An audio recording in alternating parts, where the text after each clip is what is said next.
Hello everyone, good morning and welcome to the show. I hope you're all doing well this lovely Monday. When I say lovely Monday, I mean that it is cloudy and cool outside. Thank goodness.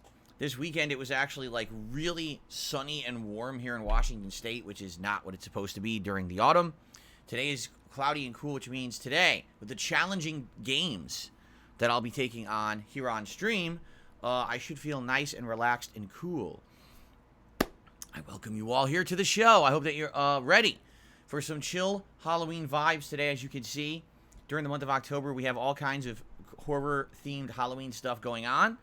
And today, I'd like to continue the discussion that we were actually having on the show yesterday when we ran out of time. If you remember, we were talking all about Halloween and horror movies and candy and fun stuff. And then we were like, kind of completely ran out of stuff. Well, this is cool because now we can pick up that discussion today. Today, I do not have much to talk about, admittedly. On this show, some days we're jam-packed with stuff. Tons of topics, things going on my streams, in the gaming world with the news. There's like nothing going on right now. It really is the calm before the storm. And what I mean by that is we've got new releases on the horizon, ready to start hitting in just a few days. This whole month starts with Assassin's Creed Mirage this coming week, and then after that, you got the Modern Warfare 3 beta, Sonic Superstars, Spider-Man 2, Mario Wonder, many other things. By the way, I skipped a few there that I know I'm not going to be able to do at this time, but games that I may actually play in the future if there is time, if time permits. So, it's a crazy month, and because of that, there's really nothing being talked about right now. There's no big news in gaming. I think once these games start to come out and release and people have things to say about them, then you'll start to see big news stories and things in regards to the gaming landscape again. So, rather than, dilly-dally, what we should do is just kind of talk a little bit about, my streams yesterday, how they went down. And then I think what we should do is just go into like a Halloween discussion, Continue on, because I was having so much fun yesterday with that discussion that I would like to just continue on. So, anyway, welcome everyone to the show. Today is Monday, the 2nd of October, 2023. The holiday festivities are in a full swing. I think you guys have been enjoying the past couple of days the Halloween horror-related animations. You just saw one. For pretty much every level of contribution, you will see one of those this month. The cool borders for the podcast. And, the lighting is a little interesting because I'm trying to match the lighting to, like, what we're doing. So today it's like, I'll do the Silent Hill border. It's blue. Let's match the lighting, and the lighting matches. It's pretty neat. Didn't do that last year. Last year I didn't have this lighting yet. But I feel like, ever improving, right? Which is a good thing. So thank you guys. Let's talk about yesterday and everything that I did over the course of Sunday before we jump into the schedule for the rest of the week. And then, like I said, we're just going to have a nice open discussion today about, holiday stuff. So, yesterday was a fun day. Actually, yesterday turned out to be more fun than I had expected because yesterday was React Day. Sundays, I do my React show. It's called DSP versus the Internet over on my sister channel, DSP Reacts. Okay, that's youtube.com/@DSPReacts. And on that channel, I do a clip show where you guys, the members, hello Jasper Kitty, our first Jasper Kitty appearance of October, by the way. Hello, sir. During that show, members nominate clips for me to watch, and I'd suggested that since we are heading into October and horror month, that people should suggest Halloween-related things, or at least spooky things, and indeed they did. We had videos about crime. We had videos about the weirdest coincidences ever. We had a video about circus freaks. It was pretty cool to have that stuff going on. I liked the Michael Myers video where he was dancing around like Michael Jackson, and a little hybrid there. That was pretty funny. So overall yesterday, I really liked the React show. I felt like if the React content that you guys submit, these clips submit, are themed towards the holidays coming up, I think these shows are going to be better than usual. Like, over the course of the year, it's fun to get variety, but man, now that we're at the end of the year with Halloween, and then Thanksgiving / the big busy Black Friday shopping season, and then, of course, the Christmas season, there's going to be ample opportunity for new kinds of videos and content to be suggested for me to react to, right? Jasper, you want some of my seltzer? He's sniffing my seltzer water.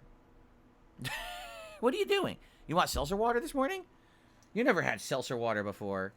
You don't want that. It's carbonation. You probably wouldn't like that. And it has artificial flavoring. You don't want that. No, no, no. What a nut. But anyway, I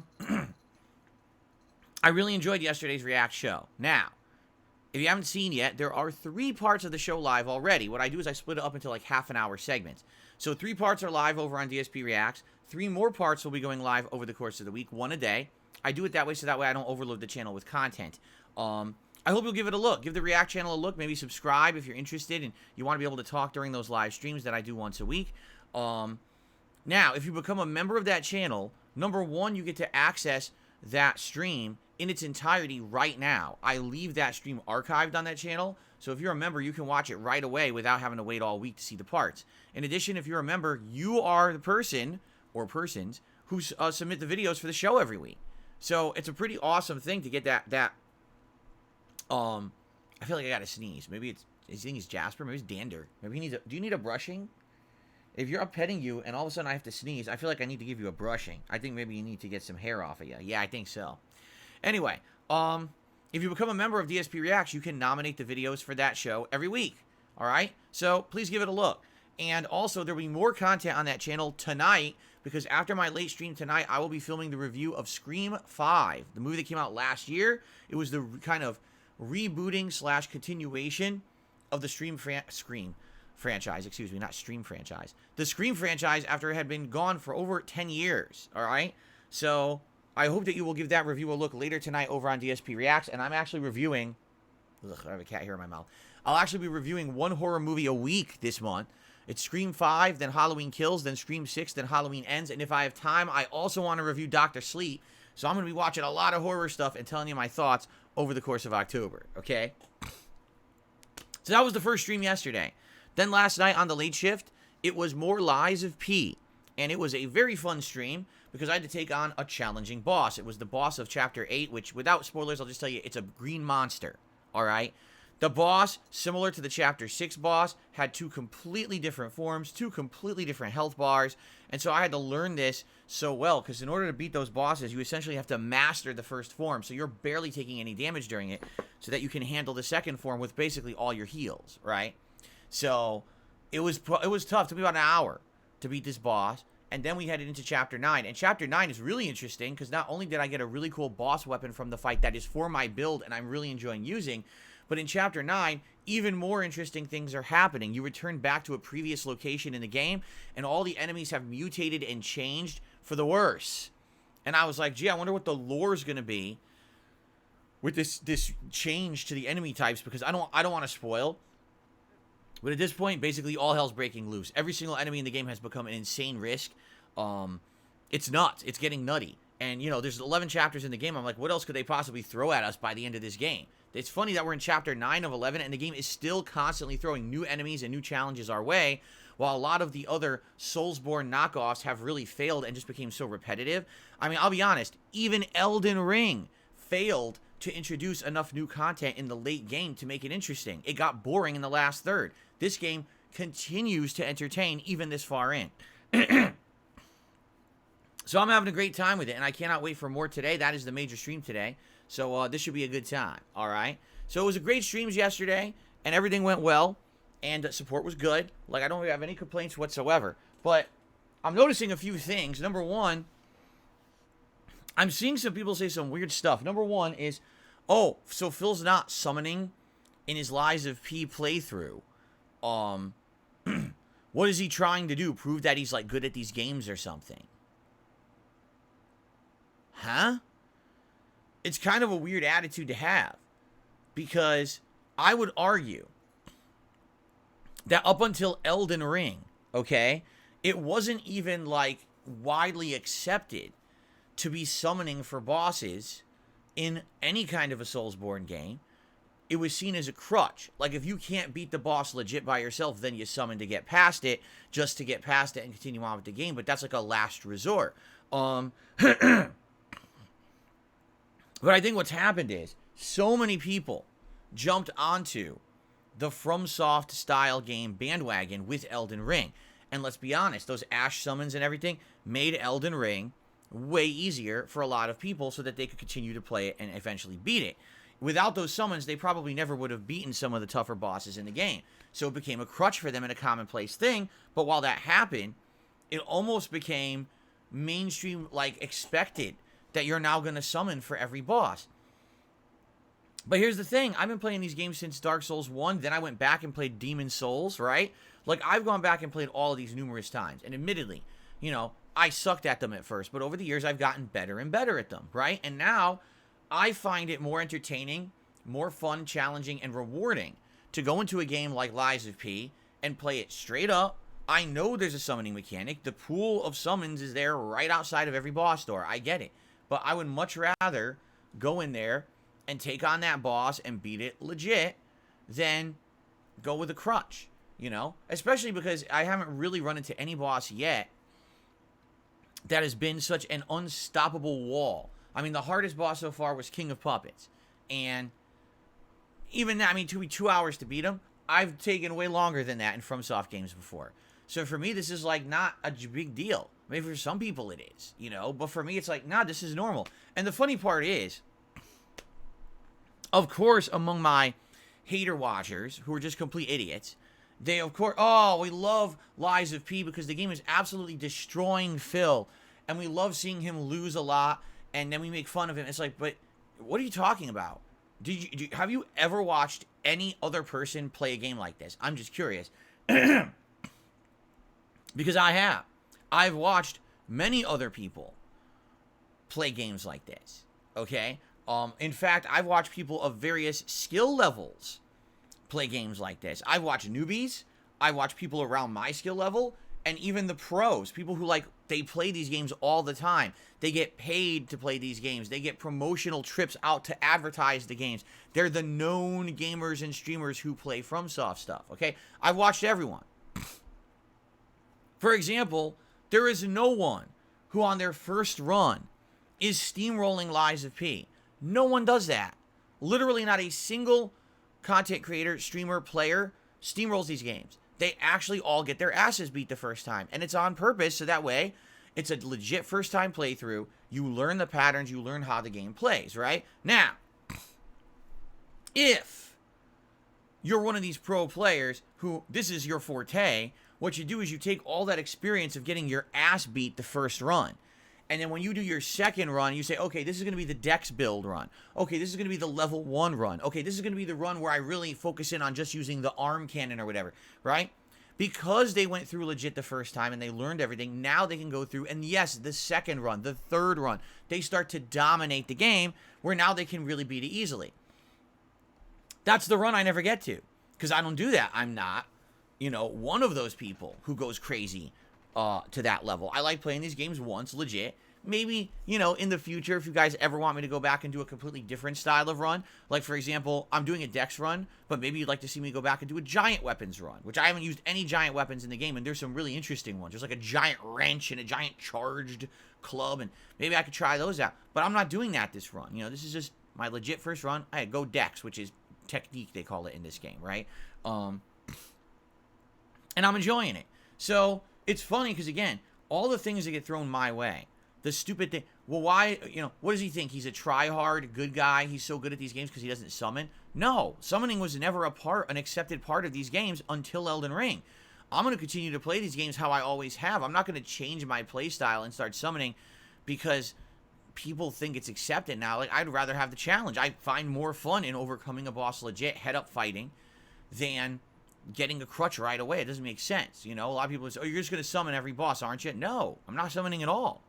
Whoa, well, you see Phil's getting destroyed. No, I'm not. If you take a look at my contemporaries who are playing this game, they're all doing around the same as me. Some are doing better, some are doing worse, but I'm not doing any worse, like massively worse than anyone else playing. What on earth are you even talking about? They just make shit up. And it's disturbing, because these people believe it. They're actually nuts. They just spin these weirdo narratives in their heads, and they believe it because they don't actually look for context. They just say shit and then all just propagate it in a circle like this, They're nuts. But anyway, I'm having a great time with the game. You want to know what I'm really enjoying? Are you ready for this? No fucking death counter. Because you want to know the reason the death counter ever existed? To somehow placate my hate watchers. Oh, you see, because Phil's counting his deaths and he has so many deaths, he sucks. You know what? When I'm just playing the game and focusing on let's win, and each death doesn't matter, right? Deaths don't matter in any of these kind of games. In a Soulsborne, FromSoft, non-FromSoft, whatever it is, deaths don't matter. Because the whole point is you're going to die a lot. What matters is, do you overcome that death and continue on, or do you keep hitting the wall? I haven't really hit the wall at all in the game, right? There's a few times I kept falling in the one area and died. Like I said, definitely the King of Puppets boss was the roughest one for me so far. But the death counter serves literally no purpose. It proves nothing at all. It doesn't entertain anyone but people who are toxic. And I'm so happy that I put my foot down this time and I said, I'm not doing that anymore, because I'm not here to placate the toxic idiots of the internet or the world. I'm here to enjoy a game at my own pace, to overcome the challenges, and to have a good time. That's what it's all about. If I have to sit here and update a counter every time I die, you've missed the point of gaming. What's the point? Why not just do a death counter in every game? Why not Super Mario Brothers? Every time you step off a fucking ledge, oh, you got death counter. What are you, an idiot? Yeah, you are. If you actually think that has any meaning, you're a moron.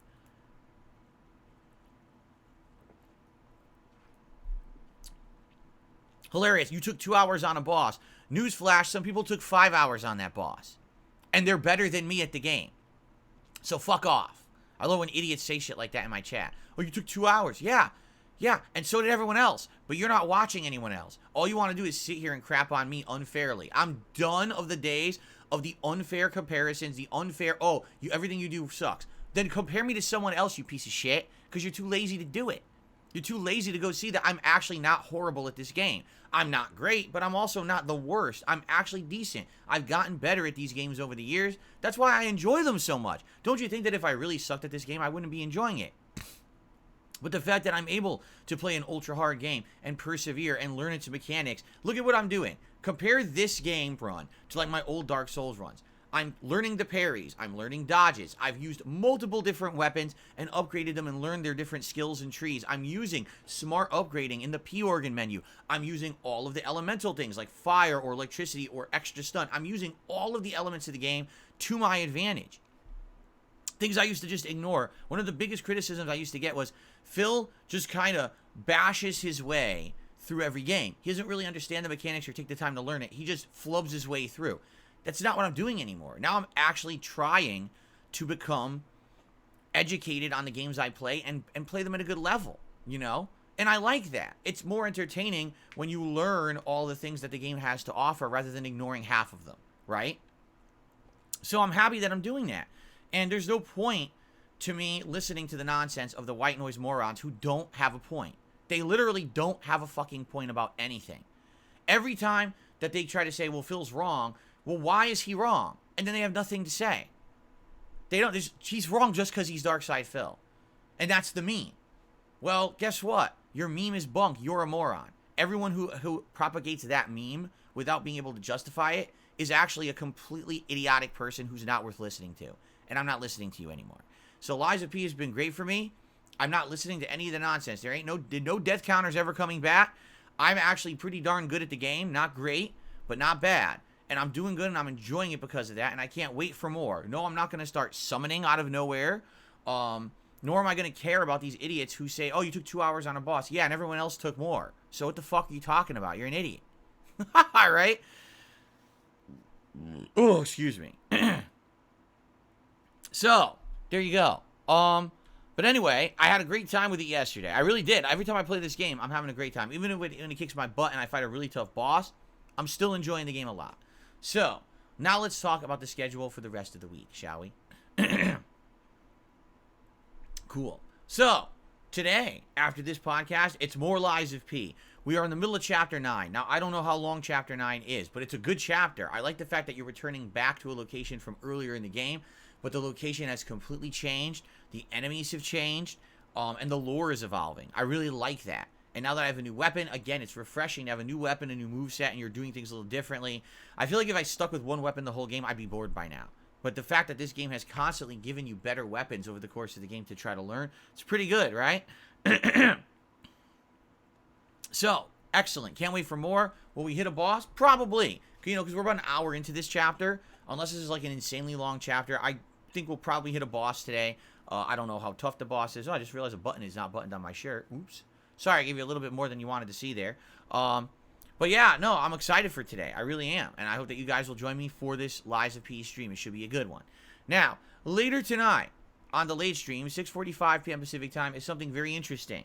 Tonight, for the first time ever, I am doing master level matches in Street Fighter 6. In the last month to 2 months, as I swapped over from the Xbox console to the PlayStation 5, my goal was to get the characters who I'd been playing with and enjoying and turning them into master level fighters, which I've done. I now have Blanca, E Honda, and Lily all at the master level. And let me tell you, it was not easy. It absolutely was a rough climb. Each character was increasingly more difficult, I feel, okay? So now that we've done that, now is the time to go back and focus on these characters and try to play them at a high level.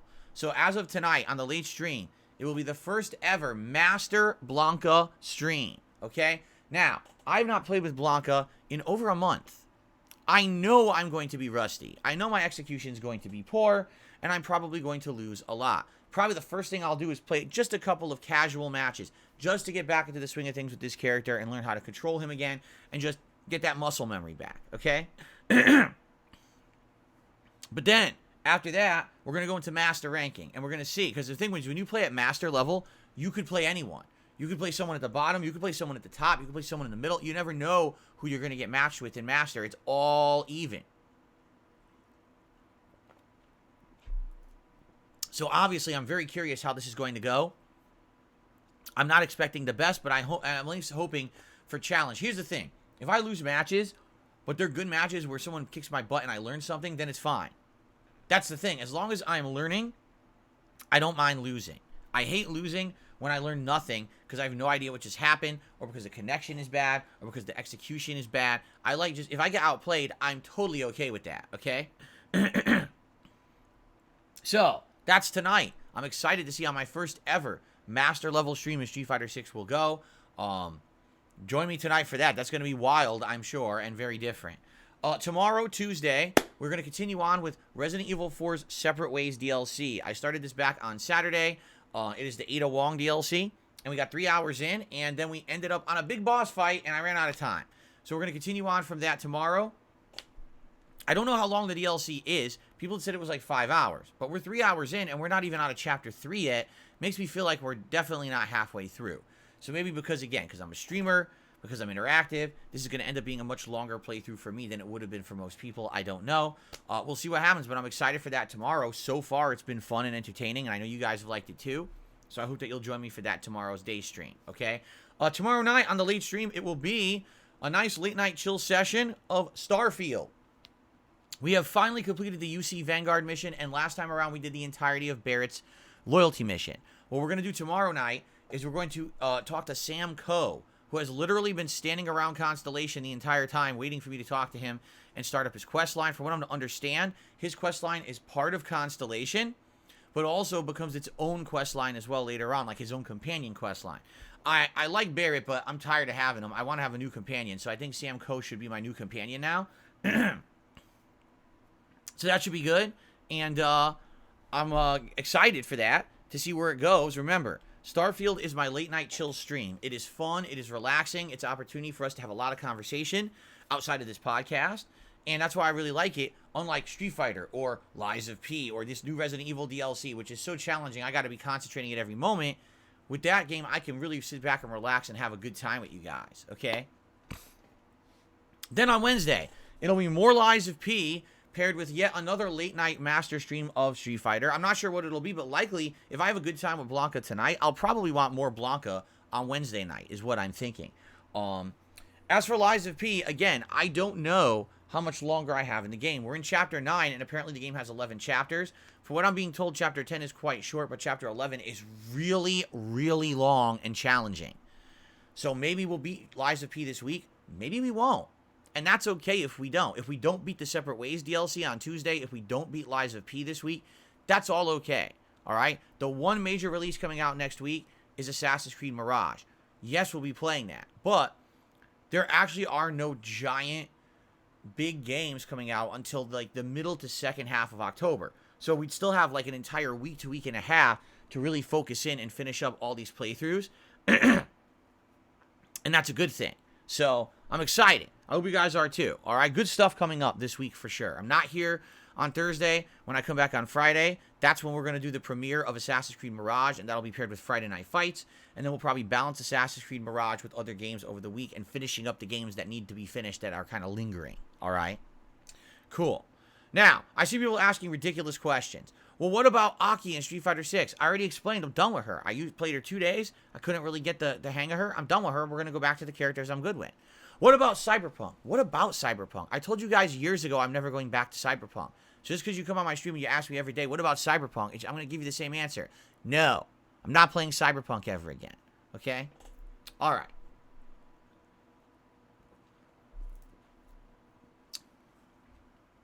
Okay. So, I'm excited for the content coming up this week, right? I hope you are too.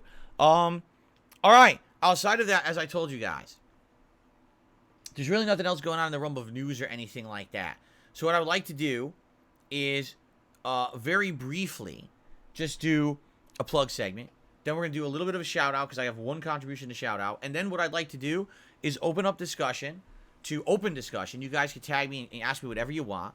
And hopefully we'll get back to the discussion we were doing yesterday, which was very fun. We were talking about Halloween and horror and candy and all kinds of fun stuff. And we ran out of time. And I was like, oh, it sucks. I would have loved to keep that conversation rolling for the podcast. And then we were like out of time, right? All right. So, ladies and gents, as you guys know, I'm an independent creator and a content curator. What that means is that I make content for a specific audience on the internet. I'm not making content for the masses, nor do I expect that my content would appeal to a wide stream YouTube audience. I have an audience that is long established. I'm a 15-year YouTuber. They love what I do. They love what I stand for. What do I stand for? Being independent, being honest, being truthful, and being loyal to my audience. That every piece of content that I put out will be meaningful and actually transparent and truthful. Not that I am taking payment to advertise a product or shill something to you.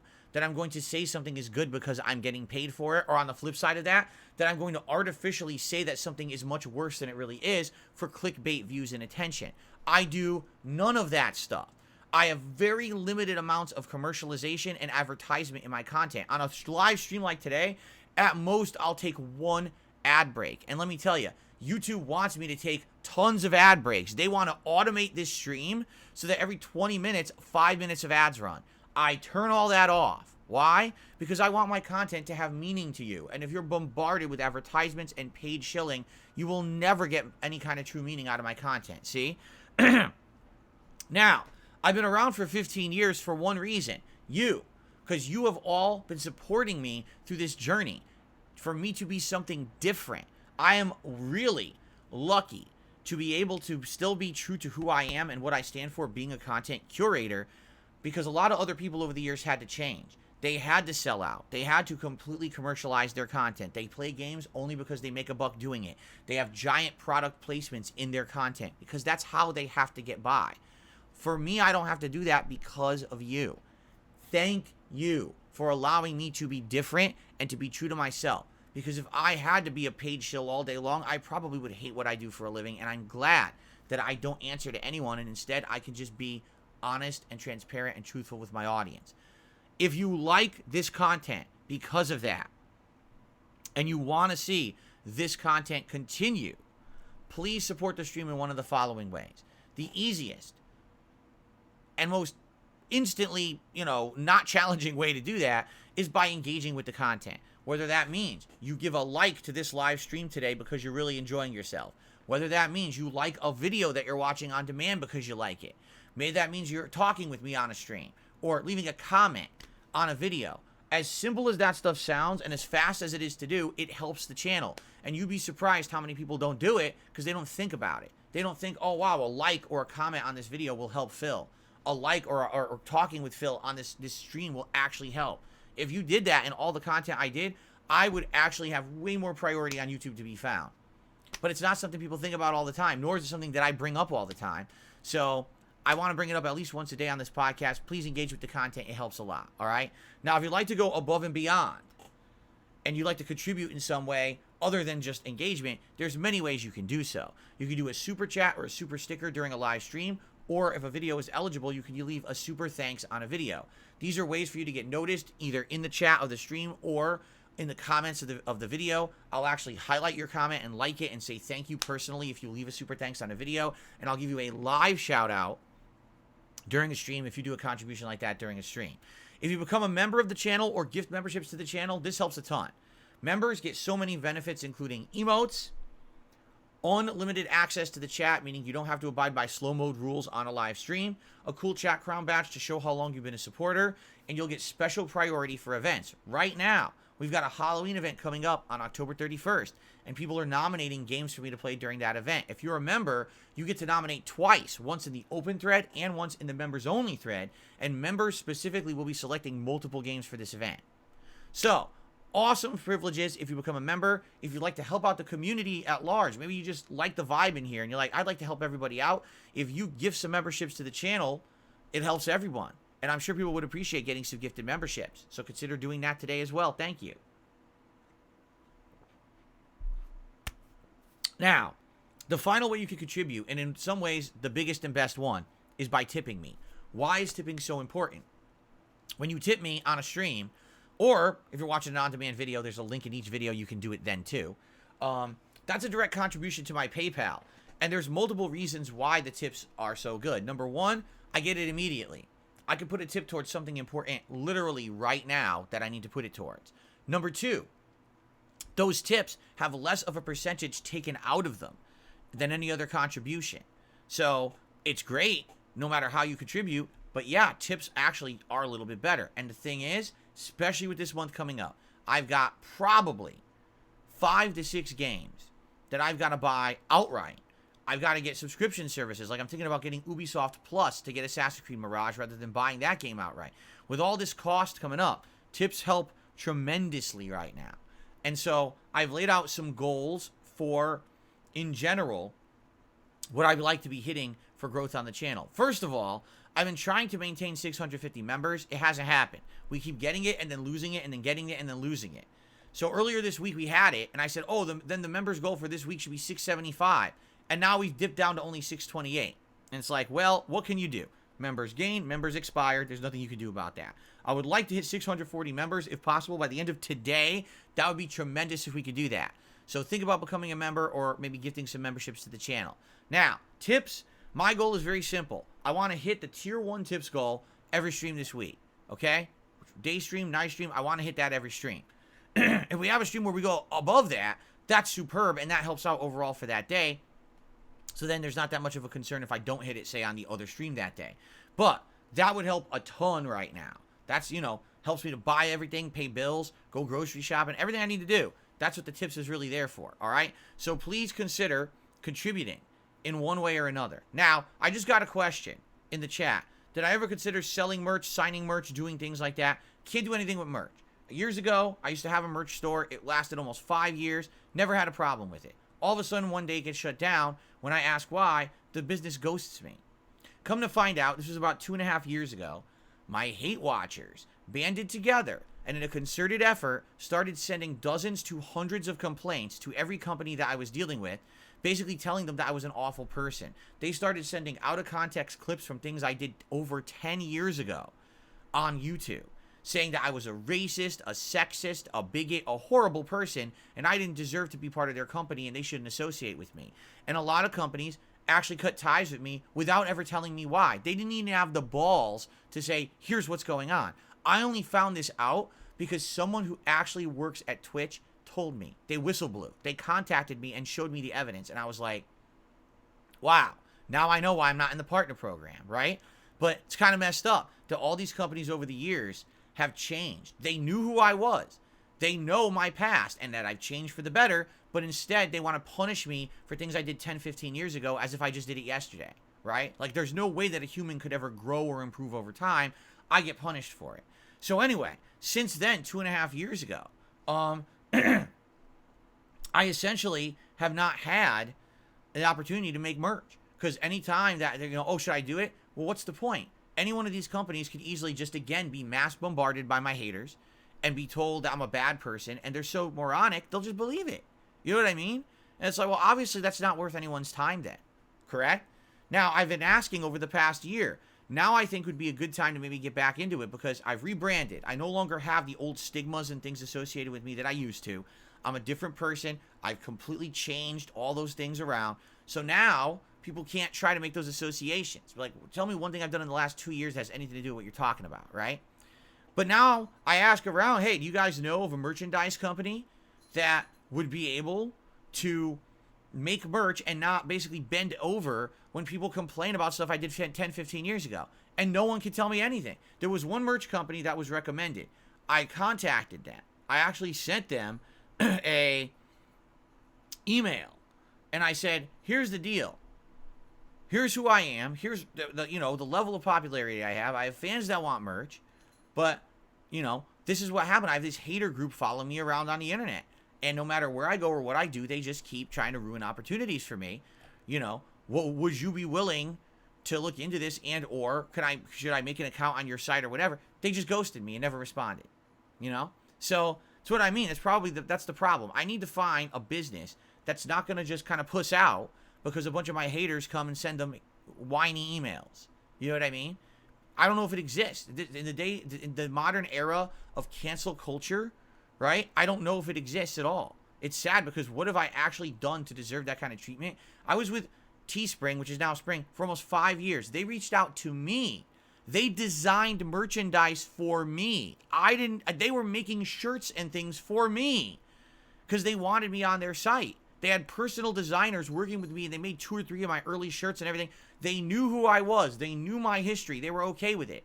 Over the course of 5 years, their whole culture changes and then they kick me off the site with no explanation. Wow, what a great business, right?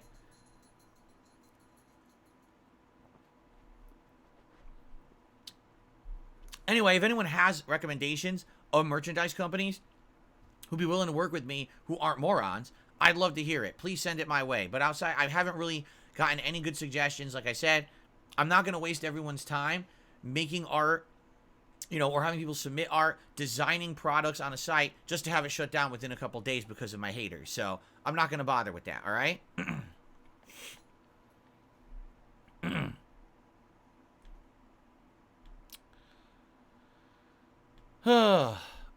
Anyway, there you go. So that's what's going on with that, and that is why I don't have merchandise right now, because someone asked a question. Okay, I would love to. I was actually thinking this year would have been a great year around the holiday season to launch, some merchandise, because I haven't done it in years and years, Morons. What can I say? Okay, all right, let's do some shout-outs, shall we? We start off with Zender Taker, who did a $10 super chat and says, lots of love. Hope you're doing well. Thanks for entertaining us. You're welcome, Zender Taker. I appreciate the first super chat of the day. Remember, guys. That's supposed to be a Z. If any level of contribution will now have a fun Halloween animation associated with it. Any level of super chat and any level of tip, right? So get into the holiday mood, right? Mozzie just did a super chat. It says, hey, Phil, yesterday marked 10 years since you played GTA Online for the first time. That's how I found your channel. I still love to rewatch those vids. Oh, you remember the disaster that was GTA Online at launch, right? Like, the first few days, the game didn't even work. You were lucky to even get in, and if you did, it would just crash right away. And then, originally, when you first started playing it, it was so bare bones. There was really nothing going on. The physics didn't even really work right. And initially, I hated it. Now, I went back many months later, and I tried the heists. And I thought the heists were okay. Like, the first major heist was kind of entertaining. But once the heist was over, it was right back to kind of that sandbox that wasn't very entertaining to me. Because you got to remember, I essentially come from the Red Dead Redemption days. Do you remember the days of Red Dead Redemption 1 or Grand Theft Auto 4 online? Those were very different. That was like the Wild West. You could go around doing whatever you wanted, no boundaries. The physics were absolutely ridiculous and ragdoll, and you could do so many funny things. I made a whole series called Suicide Kings, where me and a bunch of people online tried to find hilarious ways to throw each other off of cliffs, blow each other up with dynamite, and it was hilarious to watch. GTA Online removed all of that. Like, literally removed it all, so there's no entertainment value in doing that kind of stuff.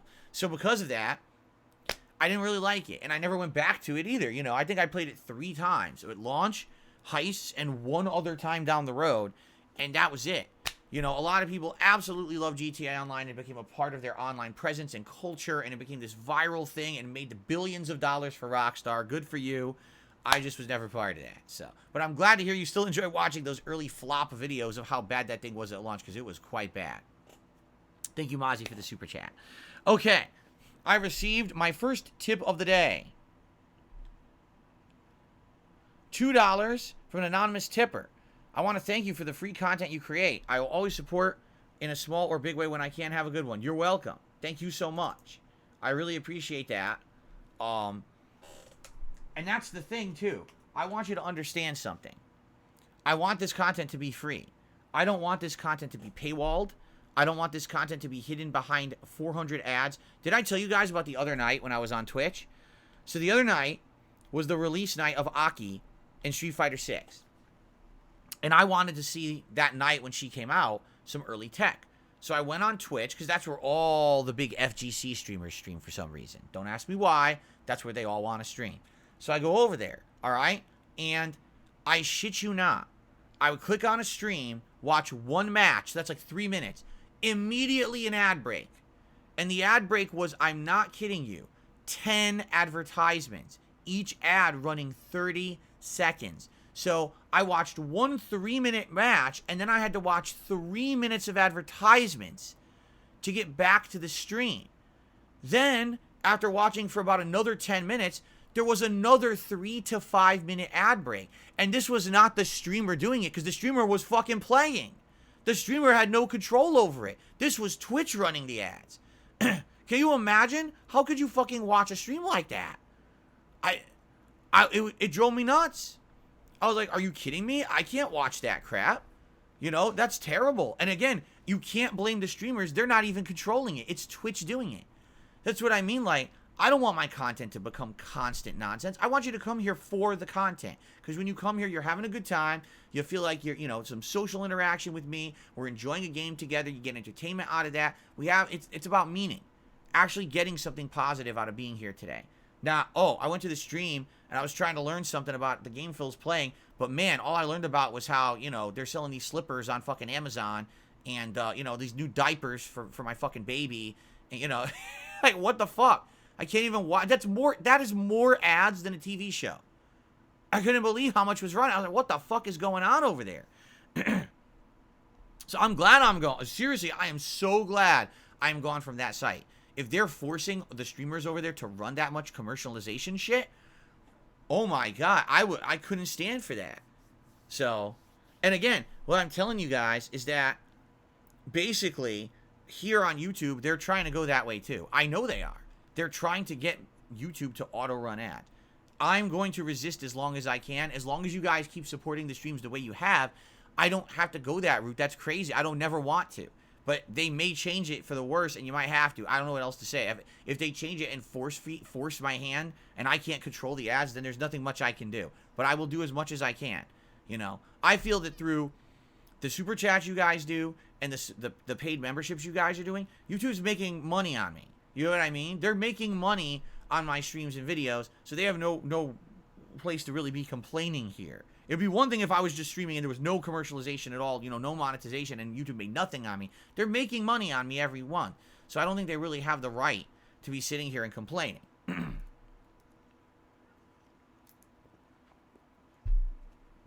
That is a good point. If you get YouTube, so someone just said I have YouTube Premium. YouTube Premium is great. Even though, yes, it is a flat rate every month for it. Admittedly, it costs money. You will never see an ad on YouTube. You will never see an ad placement, a pop-up. Nothing will be shoved down your throat, and you can unlimitedly watch anyone you want without interruption. And like I said, I don't really take scheduled ad breaks. If I do, it'll be one break a day, and it's usually between, you know, my podcast and my gameplay or whatever it is. So I would 1,000,000% say if you like YouTube content, get YouTube Premium. It is totally worth it to not have to watch the ads on here, okay? Okay. Is that true? Someone says you can get Twitch Turbo, which is pretty much exactly the equivalent of YouTube Premium, to avoid all those ads. I can't imagine wanting to watch Twitch streams and not having that. I'm serious. Like, that's insane. I couldn't. It was unbearable. What I started doing, I started clicking between 3 different people who were playing Street Fighter 6, watching a match, then it would run an ad. I would leave and go to the other one, watch one match, it would run an ad, I would go to the other. I started going all around. I couldn't even watch it for more than like 5 minutes. It was unbearable. Okay. All right, guys. So now what I'd like to do, thank you for the early contributions, by the way. If you'd like, let's do some open talk, some open discussion, some Q&A. Please tag me in the chat with whatever you guys would like to talk about today. I would love to have more conversation about the Halloween season like we were doing yesterday. Jade, good to have you here. He says he just finished eating. Good to have you on the podcast. Would I do an interview with Destiny? No, for 2 reasons. Number 1, I don't like his interview style. His interview style is basically he kind of gets distracted, and it's not his fault. From what I'm to understand, he actually has like a medical condition where it's hard for him to like just do one thing, which I didn't know at first. But like I've seen him interview other people, and it's like he's trying to interview them. He's playing a game. I'm like, what are you doing? If I'm gonna have an interview, I want to have a real discussion with you. I want to have a back and forth one-on-one. I don't want to have you doing something else. And it seems like that's just he can't help it, right? So no slight to him in that regard, but that's just not my style. I probably wouldn't enjoy the interview. Number 2, he already said he was going to set me up. He already started talking, because remember, last year he was talking about he wanted to interview me, and when I told him I wasn't interested, then he revealed on his show, oh, I was going to try to set him up, we were going to do jokes about WWE champions and shit. Alright, so no, I'm not going to interview with him ever. I know not to take him seriously, because he was never serious, he's just an asshole. So, there you go. Shell Ryuga says, what DLC characters would you want in Street Fighter 6? I don't know. Because the thing is, the characters they're bringing back don't play the same as they used to, right? Like, Blanca plays nothing like he did in previous Street Fighter games. I like him in this game, but if you were to ask me if Blanca wasn't in it, and I said, would you like Blanca in the game? Yeah, but then he brought him back, and we were like, oh, well, this Blanca doesn't play anything like him. So, I really don't care. Honestly, I'm not one of these guys who's, like, focusing on that and think, oh, I want this character so bad. Whoever they put in, they put in. The only thing is, no Street Fighter 5 characters. I'm serious about that, too. I don't want Ed. Ed is already in this fucking Season 1. I don't give 2 fucks about Ed. No one cares about Ed, but they're putting him in there for some fucking godforsaken reason. Street Fighter 5 was a fucking smear. A shit smear. On this big, awesome tapestry of what Street Fighter is, here's a big diarrhea stain in the middle of it, right? We don't need to think about Street Fighter 5. We don't need those characters back. Forget about them. Bring back other characters or invent new characters. Don't bring back the shitty ones. As I've said many times, we don't get trick-or-treaters because I live in a private community, so we don't have them here, no.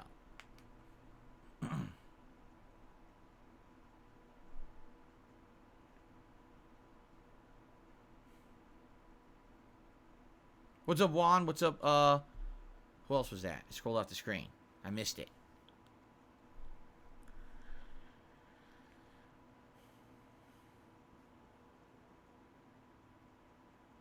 Have I ever had Mexican candies? I've seen them. I've seen some of them in stores around here, right?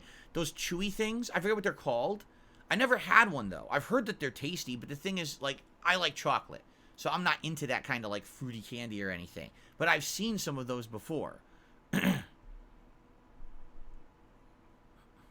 I excited for Akuma in Street Fighter 6? No. I haven't been excited for Akuma since, like, the Alpha series. I'm serious. Like, they put him in every Street Fighter game because he's like this fan favorite demanded character, but I'm not crazy. I mean, maybe I'll like him in Street Fighter 6. I don't know. But, I don't know. I'm not excited for Akuma. No, being honest. Not really. Do I know any Spanish? I took Spanish in high school for 3 years. I can generally understand when someone is speaking it. Like, if someone is speaking Spanish right next to me, I can almost pretty much always understand what they're saying, or the gist of what they're saying, but I cannot speak it. Okay.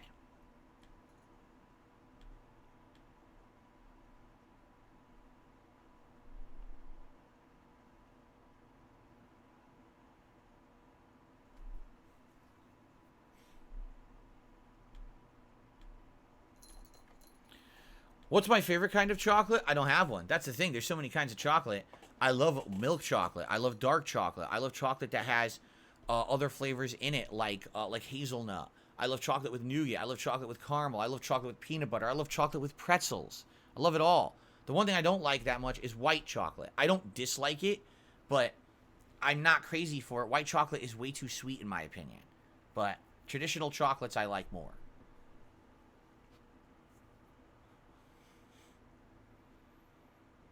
King Be Cruel, I already spoke about beef jerky the other day, and I said beef jerky is pretty good. I prefer beef jerky that's a little bit more on the tender side, because I know there's jerky out there that can be really tough and chewy. I don't know why people like that. I like the jerky that's more on the tender, chewier side, and has like maybe a flavoring to it, like pepper jerky or like a teriyaki jerky. I like that, but I don't eat it that often. When making pasta, do you mix the pasta and sauce with the pasta water at the end? You do not mix pasta water with sauce. That is incorrect. That is not the proper way to make pasta. No. Not correct. You can keep pasta water, and you can use pasta water for other things, but you never mix sauce with pasta water. That is not the proper way to make sauce. Or make pasta. Sorry.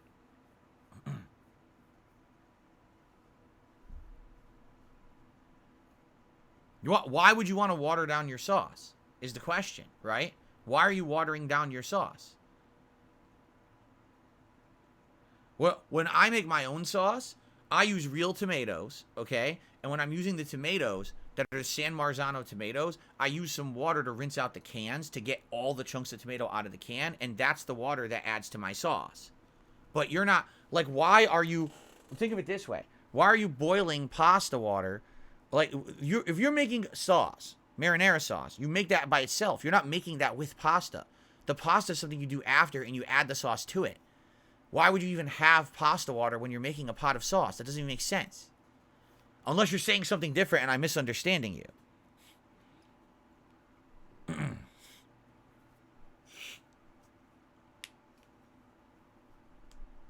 Anyway, I got a tip here.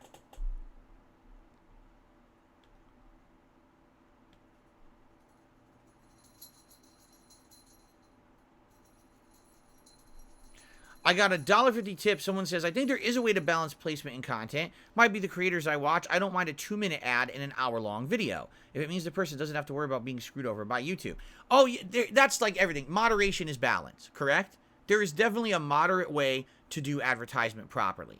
Like, I'll be honest, I think that there are some content creators out there that do it the right way. You know, if your style of content is every time you put out a video, it's a giant video that's 2-3 hours long. It's a giant documentary, and you put a product placement in there, that's not a big deal, right? But if every video you fucking put out is 20 minutes long and every video has a product placement, that's a little excessive, don't you think? Right? Or if you're running a live stream and you run one ad an hour versus someone who has an ad placement 5 times an hour and each ad placement is 3 straight minutes, you see, it's all about moderation. And the problem is, right now, there doesn't seem to be moderation.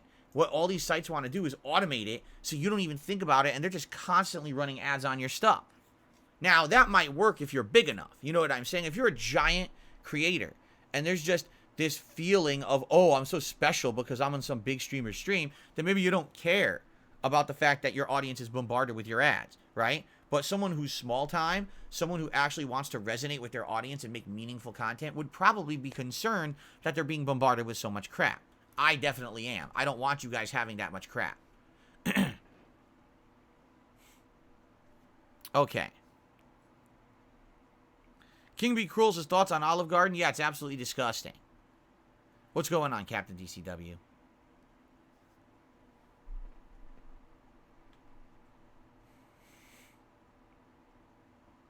Mark gets YouTube Premium and really enjoys the service. I'm glad to hear that. Yes, I have had Chick-fil-A sauce. I love it. They have two kinds. They have a standard sauce that's more like a mayonnaise but has a spicy kick to it, tanginess. And then they have a Polynesian sauce. I think both of those sauces are great. I've had them. I've bought them and ate them on sandwiches and stuff at home, and I think they're superb. There you go.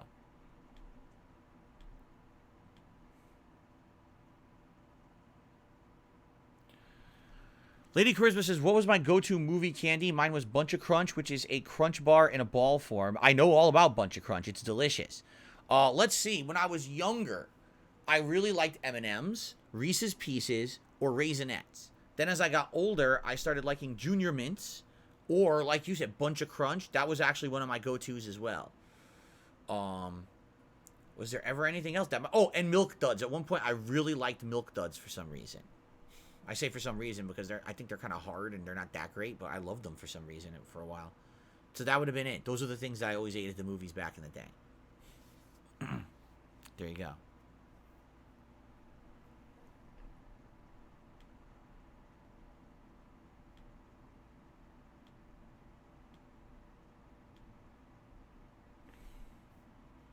King Be Cruel, I literally just said that. He says, did you know you could buy Chick-fil-A sauce at the store? I literally just said I did that. Captain DCW said, if you had a chance to do another run of any Assassin's Creed game, which one would you choose to play? Ooh, that's a tough question. Obviously, I would want to do one of the more classic ones that I probably only played once ever. I guess the question is, what one would it be? You know, when I think of the original Assassin's Creed 2 trilogy, I remember I liked the first one, but I thought that Brotherhood, the one where you actually recruited your own, like, guild of assassins, was better. Not plot-wise, but I thought the gameplay elements were much improved and better, and I liked the whole recruiting idea and how you could, like, roll that out and have a mini-game going on of the recruits and stuff. I actually really enjoyed that. So it's funny, because obviously the plot of 2 is everyone's favorite, but then Brotherhood, I thought, improved upon certain elements a lot more, but a lot of people don't give that game as much credit. I probably would play the whole 2 trilogy, honestly. That would be probably what I would want to go back and play again, because I haven't played them since they were new games. Good morning, No Sleep, Real Vibes. I just got a $2 tip from Big Bikini Burnell. He says, I've gotten YouTube Premium. My patience reached a boiling point. I was getting 4 ads before watching anyone's videos. I have a video game music playlist of 900 songs downloaded on my phone. I can now listen to that while I drive. Exactly. That is one of the cool features of YouTube Premium, is that you can have playlists of videos or music, and you can pre-download it and have it stored on your mobile device, and if you have a terrible internet connection for some reason, you could still listen. So you could actually have stuff saved up, and if your power goes out, your internet goes out, you could sit there for hours still watching or listening to something instead of sitting in the dark, which is really neat. I know a lot of people that have work, they go to work and they have bad connection there, or, you know, they're probably told can't use work internet for, you know, personal shit. So then you get, that's what YouTube Premium's for. And it's really well done. Really well implemented that way. No, we have never dressed Jasper up for Halloween. I've explained this many times. Early on when we first had Jasper, we gave him a Christmas collar, which was one of those, it looked like a collar of a shirt, you know, like this. Right? Like this, but it was like Christmas themed. It had like green and red and had like a bow. He hates that stuff. He was just scratching it constantly, scratching it. He wanted it off. He is not a cat that likes to dress up. He doesn't want anything on him. Captain DCW says, I would like to see you play Black Flag again. That's my favorite. I really liked Black Flag. I remember really enjoying that game. Radical Jaw says, is it hot there again? I'm sweating here. It gets cool on Thursday, but tomorrow it's supposed to be 86 in the middle hours of the day. Right now, it is very cool. It is cloudy outside, no sun, cool breeze, autumn weather. But supposedly, this weekend, we're getting a heat wave, which I don't understand. It's fucking October. How are we getting a heat wave? Yeah, no exaggeration. This Friday and Saturday, Friday 71, Saturday 76 to 77. But this keeps changing. It keeps saying it's going to be different every day. So we're supposed to be getting a heat wave, and it doesn't make any sense. Why would it be that hot in October? You know, here in of all places.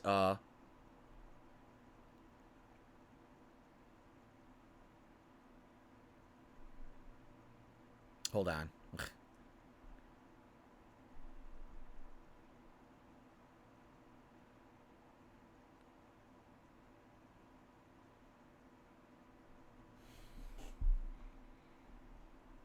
Got distracted.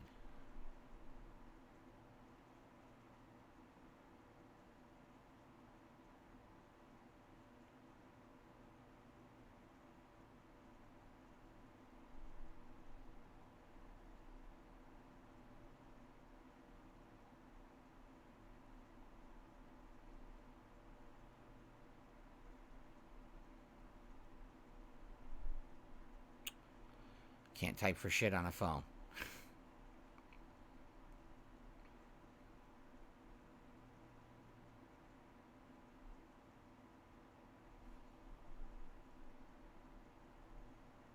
Okay. Had nothing to do with the stream or anything. No worries. I have no idea what I was talking about. I was talking about the weather. That's right. Yeah, it's supposed to be warmer this weekend for no good reason. And the thing is, I don't have the air conditioner anymore. I took it out weeks ago. So I guess I'm sweating this weekend for 2 days. Then it's supposed to go back to fall weather again. Hopefully they're wrong and we won't even get the hot weather. That would be nice, but looks like it'll be very hot this weekend for Assassin's Creed. I'll see you later, Captain. Do I have his favorite Steven Spielberg movie? I mean, he's done a million. He's done a million movies. Probably Jurassic Park. I don't know. He's done too many.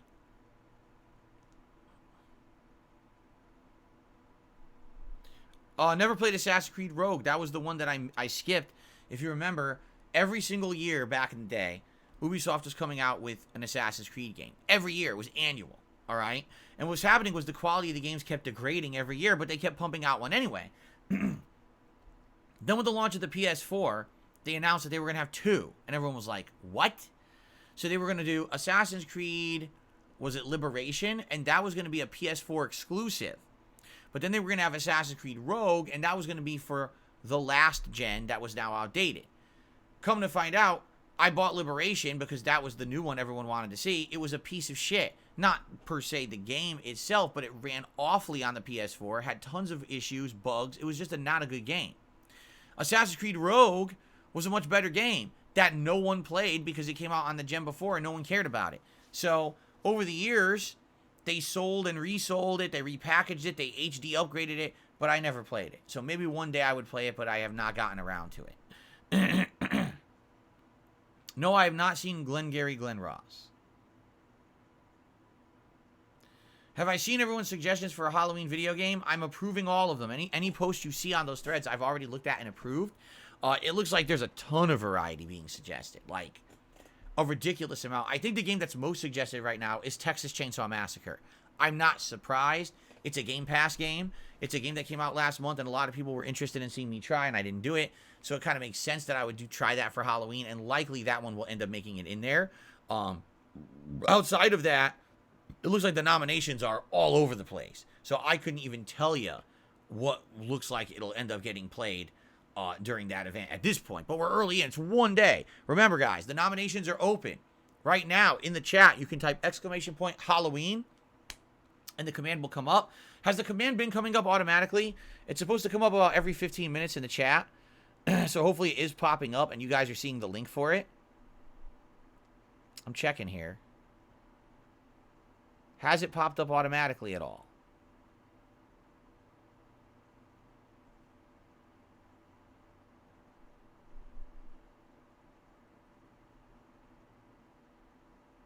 Yes, there it is. Okay, so it is. I just saw it. There it is. So it is working. Good. Please post up your nominations there. Remember, if you're a member, a channel member, there's a separate thread. If you go to the main channel page of DSP Gaming and the members tab, you'll see it right there at the top. Members only thread to post up your nominations. Please do so. But we've got probably another week and a half that people will be nominating stuff, so we got a ways to go before we actually see what makes it. So. Juan, I'm glad to hear that your birthday's in 30 days. No, I've never climbed on a palm tree. Assassin's Creed Liberation came out for the Vita. It was with Assassin's Creed 3, so it's not Liberation. Which one am I thinking of? Which game was the one that was the PS4 exclusive? And then Assassin's Creed Rogue came out at exactly the same time. Was it not Liberation? What was it then? Unity? Was it Unity? Assassin's Creed Unity? Maybe that's what it was, Unity. It was the one, I think it was set in France. And it was shit.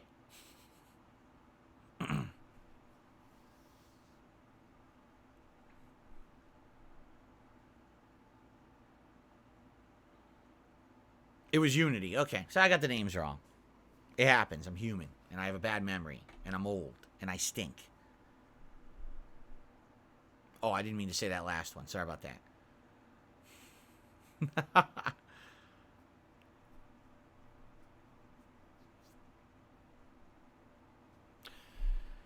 What would you guys like to talk about? Come on, man. Tag me in the chat. Let's chat it up. Anything you guys want to talk about Halloween or horror related? Yesterday we were having some good conversations about stuff. Syndicate was good. I liked Syndicate. A lot of people said they I don't know. I feel like they didn't give Syndicate the credit it deserved. I thought Syndicate was a fine game, but at that point, they'd put out so many annual games of Assassin's Creed that no one really cared anymore, so the sales numbers had kept dipping every year. Did Chucky overhaul his own game? I have no idea. I've never played a Child's Play game. Out of all the states, why did I choose Seattle? Well, Seattle is not a state.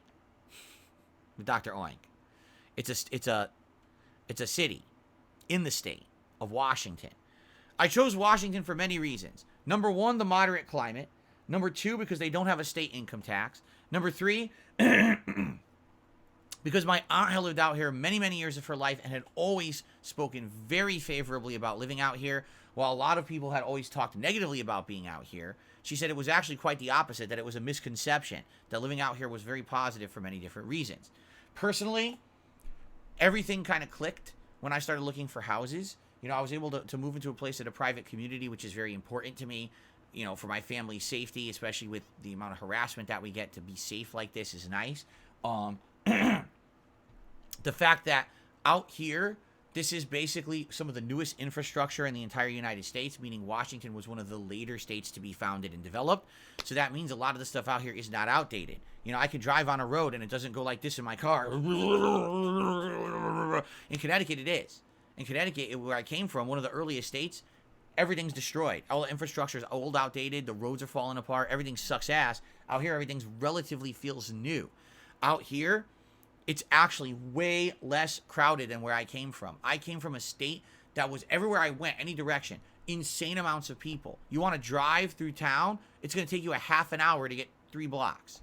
Here, I can actually go out and everything is within arm's reach. I can drive 10 minutes in one direction and I can see farmlands. I could drive 10 minutes in another direction and I'm heading towards a major metropolitan city. Anything, you know, shopping, healthcare, anything I need, all within reach. And all kinds of food and stuff, beautiful scenery, nice, foliage out here. The flora is beautiful. It's just a really nice place to be, as long as you can put up with some of the annoyances, the high crime rates, the incredibly left-leaning liberal politics out here, you know. And not to say that I'm anti-left, I'm just not extreme left like some of the people out here that are crazy extreme left, and that's why we have so much crime. You know, it's a balance. Just like everything. There's a balance. There's a trade-off, right? I don't know if there really is anywhere perfect on this planet. But out of the places that I was looking to move, this was the best. You know, I've looked at a few other places, and they either had really bad weather that I didn't want to deal with, or other various reasons, and that's why I ended up here. So, there's no poll for a Halloween costume this year. My wife and I are just going to pick it ourselves. This will actually help us a lot more to do it, because previously there'd be poll on poll to determine it, and by the time that the poll was usually done to pick the category, we'd go to the store and half the ideas we had, they'd all be sold out. So what we're going to do is within the next 1 to 2 weeks, probably not this week, but probably next week, we're going to go and we're just going to buy a costume that we see at the store relatively early on in October, so that way everything's not sold out already. So there you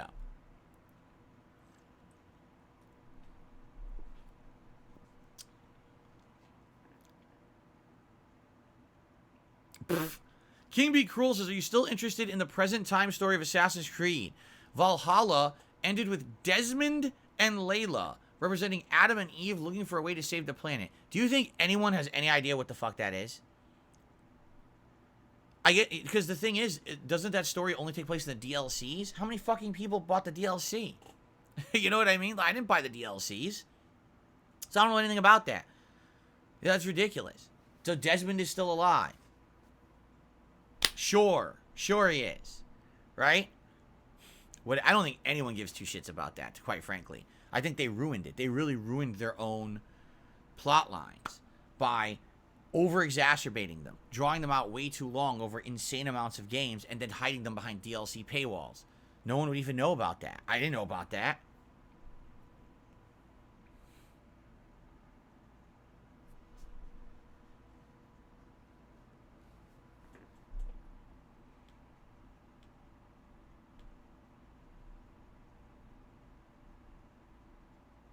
Jade, I'm doing good. Thanks for asking. I hope you're doing good today.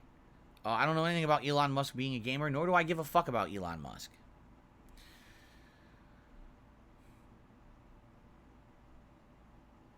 You bought Undertale for Switch when in Japan. What is the game like? Why would you do that? Undertale is not a Japanese game, and that is really confusing. Why did you choose to buy that game when in Japan, Mark? What a weird game to buy when you're in Japan. Undertale, right? They'll be like, I went to Germany, to see the sights, and I bought Halo. Huh? Anyway, no, Undertale's a fine game, especially if you like classic JRPGs, turn-based stuff. It's got really kicking music. It's got an interesting plot. It's got some very unique mechanics. I actually really enjoyed it when I finally got around to playing it.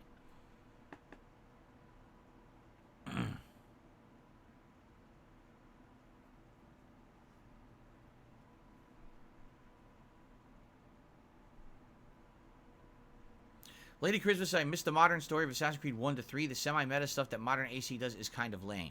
I stopped following it. I really did. I remember in Origins, that was the one where whoever this new woman is, Layla, right, was inside of a cave or whatever, and I guess she was supposed to be, like, on the run from Abstergo or something, and she was going into the Animus against the wishes of whoever. And then in the next one, so the last one, she was in like a cabin or something, again, on the run with these people. And it's like, what is going on? It's hard to even keep track of what's going on. The problem is they're hiding the story behind DLC. Like, I hate to tell them, of all the people that buy the main game, I would be surprised if even half the people who bought the main game bought the DLC. That would shock me to hear that 50% of the people who bought Origins, Odyssey, and Valhalla bought the DLCs. So, if less than half of your player base knows the story, why are you doing it, and why are you hiding it like that? Put the story in the fucking main game. Stop hiding the story elements behind DLC. Because I remember when I started Valhalla, they were like, oh yeah, so at the end of Odyssey in the DLC, she got this big staff, and she murdered this one person and did that. And I was like, what? When the fuck did that happen? It's stupid. What are you talking about? So now it's going to happen again. We're going to probably play Mirage. We're like, oh yeah, didn't you know that they're Adam and Eve and they're doing this? Like, what the fuck are you talking about? This is so stupid. It makes you not care. It makes me care more about just what the main core elements of the game is, the time period of the story of the game, rather than caring about this backstory. I don't think the backstory matters. Anyway, I received a $20 tip from 1 Minute Man. Thank you to 1 Minute Man very much for the tip. I appreciate that. And, big contribution, obviously. Let's get a nice animation for you, 1 Minute Man. Oh, this is really creepy. This is probably the creepiest one. You guys have not yet seen the $100 animation. Like I said, I wonder if we'll even see it this month, because it's not very often that I receive a $100 tip. It's very rare, quite frankly. So maybe we'll end up seeing that animation like once this month. It's really good, though. Like, I really love that animation, so I guess we'll see if we ever find it. Or ever see it. Thank you, 1 Minute Man. And then I got a $5 tip from Tony Meatballs. Will you ever do a meet and greet? I have no plans to do any meet and greet anytime soon. Quite frankly. I'm busy with my life and with streaming. I don't feel the need to meet people in person. I don't think... It's not like I'm going to go to some convention and I'm going to be holding a panel, and I'm going to be selling merch, and I'm going to be promoting content. You know what I'm saying? Like, back in the day, when I went to conventions and things, the whole idea was that I was going to promote my content, whether it was my gameplay, whether it was Project 7, I was going to get my name out there. I had a booth where I would hand out business cards. I had a laptop running, showing the content that we had made, and people would be like, oh, what's that? And they give it a look, right? I'd have a panel where people would show up and want to talk with me. That would never happen today. No one would care about a panel. No one would, you know what I mean? This is 10 years later. I'm small potatoes now. And I'm okay with that. I'm totally okay with being a small-time YouTuber, okay? I don't see myself meeting and greeting with anyone, honestly. I think it would be a lot of hassle because you'd probably have assholes who show up just to try to cause problems for no good fucking reason. Because they're just scumbags. They're losers with no lives, and they have nothing better to do. Everyone who genuinely would show up and try to be positive would probably be harassed by a bunch of scumbags. So what's the point of that? Right?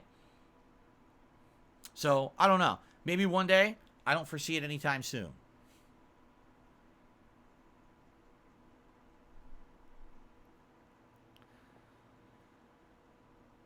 Style did a super chat and says, if death counter is in-game, are the devs more ons? More ons. 2 words. The word more and then the word ons. Do I even have to, like, react to that one? Anyway, Spawn Killer did a super chat. He says, would you play Fable 2 or 3? Maybe someday. I've only played them each once. Fable 2 was one of my earliest playthroughs. I actually had told you guys that if you were interested, I would have played Fable 2 over the summer for my 15-year anniversary. But no one, I mean, a few people were interested, but there didn't seem to be that much interest. People were way more interested in GTA 5 again, which was pretty fun to play, and I'm glad that I actually saw the endings that I had never seen before. Those were kind of nice to see. They weren't nice endings, but it was nice to see the endings. I know they're making a new Fable. I'm aware of that. We haven't seen anything about it yet, but they have announced that they're making it and everything, so. Would I do a Halloween costume contest on my channel? I don't know what that means, Felix DeMade. How on earth would I do that? If you have an idea, please let me know. Kim B. Cruel says, Desmond, descendant of Adam, is alive as a data person. His consciousness exists and has been looking for a way to save the world. Oh, that's right. He got scanned to be like basically an AI, right? He's an AI inside of some fucking animus shit or something. Yeah.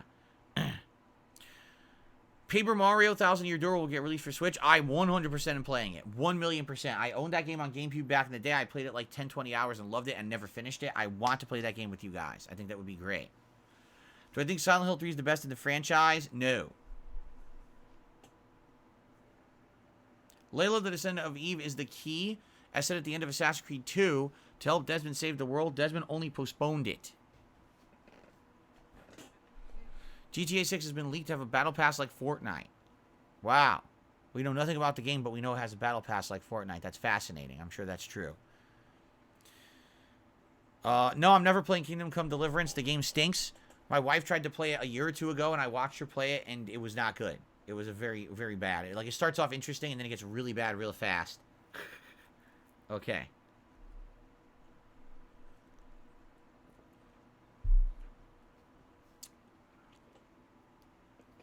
Would I consider selling my likeness to an AI for the future? Yes, for $1 million. No.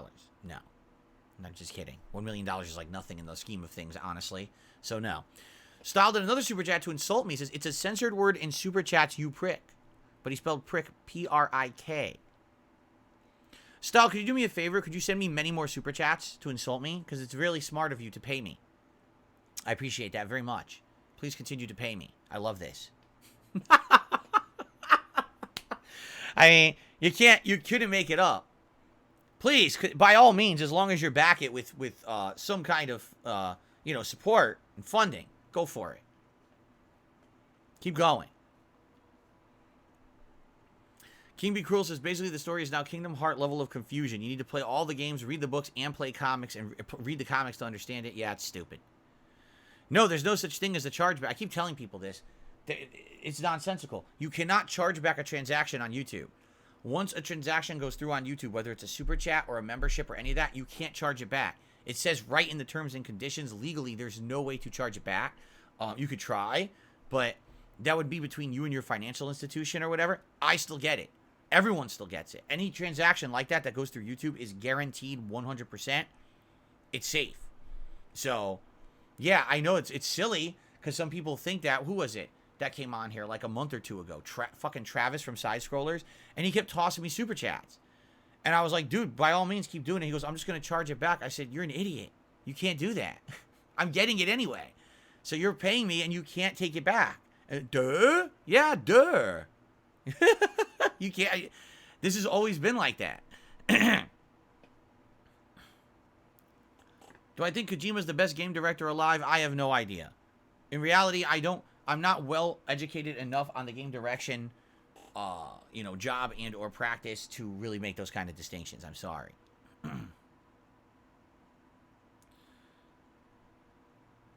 Excuse me. Whooey.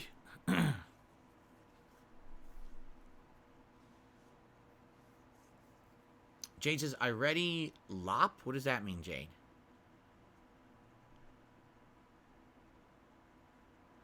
People submit their costume over email. You would rate it on your marathon. Whoever wins gets a free channel shout out.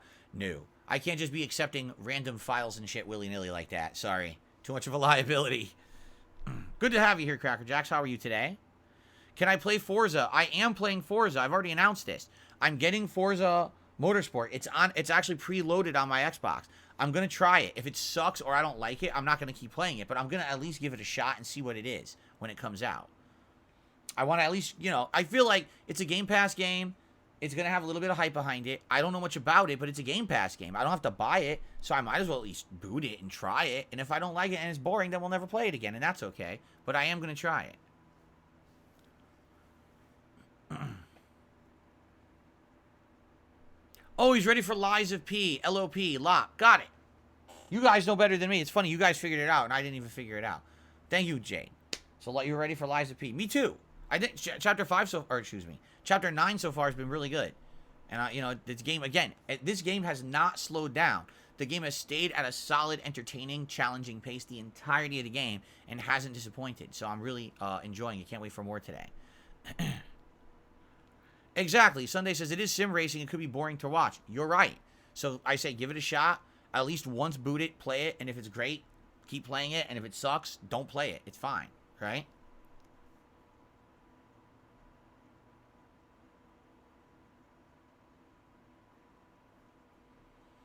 It's the middle ground of GT and arcade racers. Kind of a friend. It's a sim, but friendly to casual players, says Lady Charisma. Okay.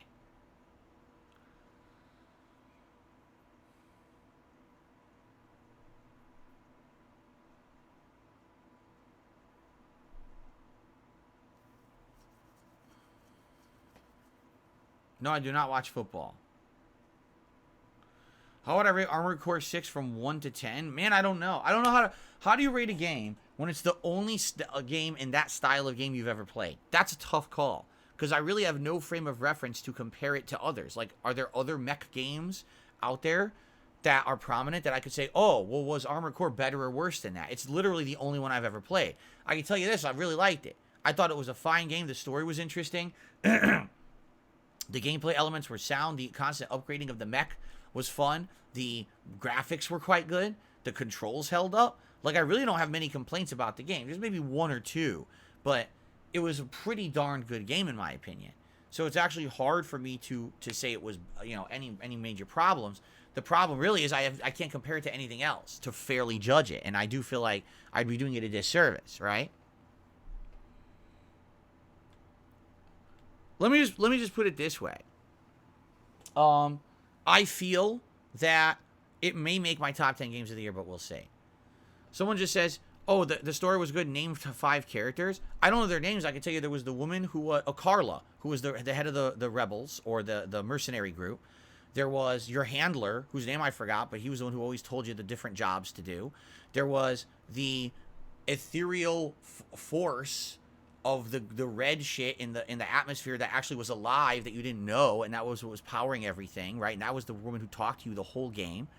There was the leader of the various rebel one of the rebel factions you were working for. Oh,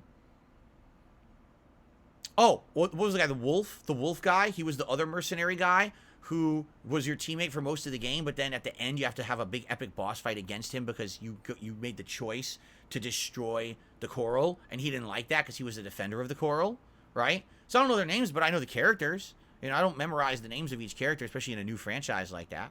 So there you go. Oh, you thought I didn't pay attention to the story? Oopsie poopsie. I actually liked the game.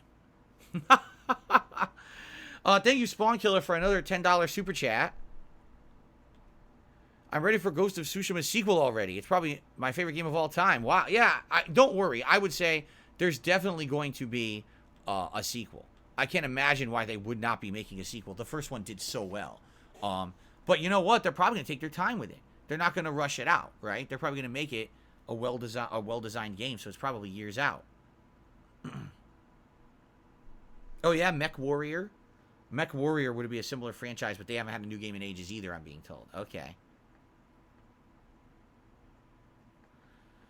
King Be Cruel said, ever had a game save corrupt and it ruined a playthrough? I don't know. You guys would answer that better than me. Certainly not often.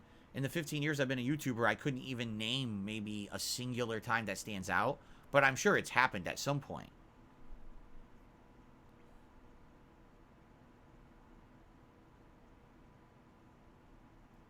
That was common in the PS2 era, was it really?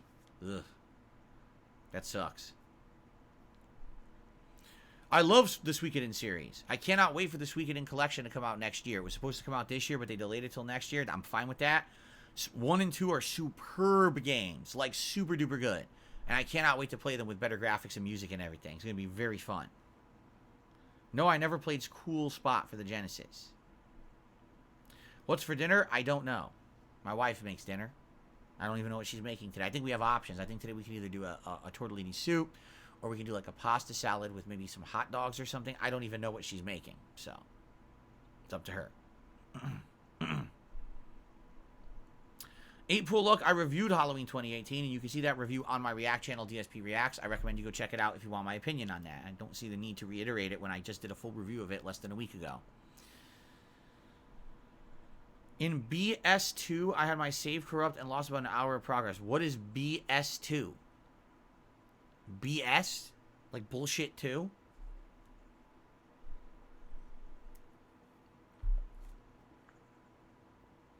BioShock 2?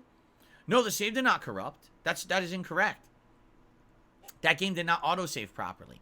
It was supposed to be autosaving more often, and it didn't. And then I played for about an hour, and my game froze.